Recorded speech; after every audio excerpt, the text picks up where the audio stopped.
বাংলাদেশ থেকে নিউজিল্যান্ডে স্টুডেন্ট ভিসায় যারা যেতে চান, আজকের ভিডিওতে স্টুডেন্ট ভিসায় যাওয়ার প্রক্রিয়া সম্পূর্ণ প্রসেস স্টেপগুলো আজকে ভিডিওতে তুলে ধরা হবে। তো চলুন শুরু করা যাক।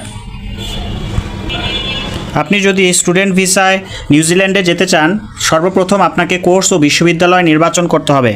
আপনার শিক্ষা ও কাজের অভিজ্ঞতার সাথে মিল রেখে নিউজিল্যান্ডের বিশ্ববিদ্যালয়ে উপযুক্ত কোর্স বেছে নিন।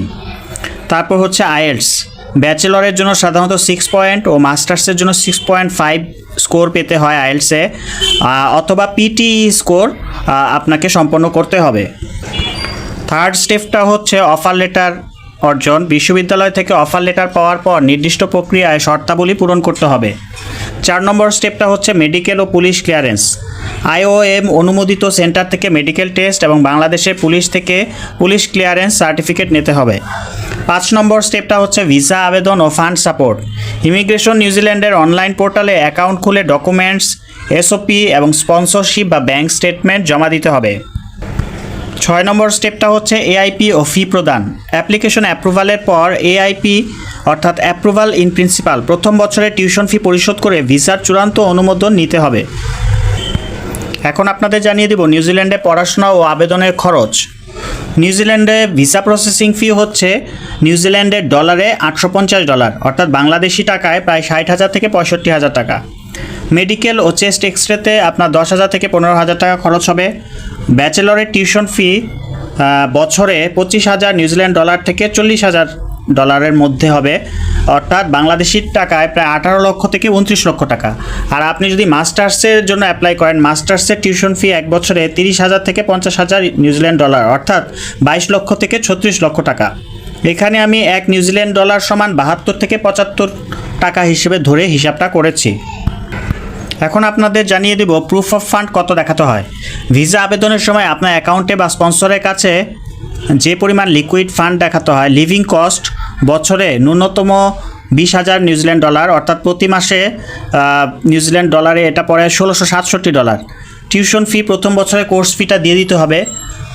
রিটার্ন এয়ার টিকিট খরচ প্রায় $2,000, অর্থাৎ মোট ফান্ড এক বছরে কোর্সের জন্য সব মিলিয়ে প্রায় 38 লক্ষ থেকে 42 লক্ষ টাকা আপনার ফান্ড দেখাতে হবে।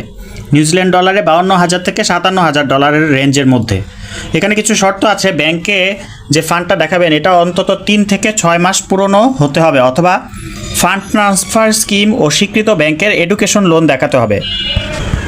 অনেকের প্রশ্ন থাকে স্ত্রী ও সন্তান সাথে নিয়ে যাওয়া যাবে কি না। হ্যাঁ, আপনি নিতে পারবেন স্ত্রী ও সন্তান সাথে, তবে কিছু বিশেষ কন্ডিশন আছে। মাস্টার্স বা PhD অর্থাৎ পোস্ট গ্র্যাজুয়েশন লেভেলে আপনি যদি মাস্টার্স লেভেলে ভর্তি হন, তবে আপনার স্ত্রী বা স্বামী ওপেন ওয়ার্ক ভিসা পাবেন, তিনি ফুল টাইম কাজ করতে পারবেন। সন্তানদের জন্য ডিপেন্ডেন্ট স্টুডেন্ট ভিসা পাবেন, যার মাধ্যমে তারা নিউজিল্যান্ডে ফ্রি বা লোকাল খরচে স্কুলে পড়তে পারবে। আর ব্যাচেলার্সদের জন্য আন্ডার গ্র্যাজুয়েটের লেভেল 7 অর্থাৎ ব্যাচেলর কোর্সের ক্ষেত্রে ডিপেন্ডেন্ট ভিসা পাওয়া কিছুটা কঠিন এবং ডিপেন্ডেন্টে বাড়তি লিভিং কস্ট দেখাতে হয়। স্ত্রী ও সন্তানের জন্য আলাদা প্রুফ অফ ফান্ড দেখাতে হয়।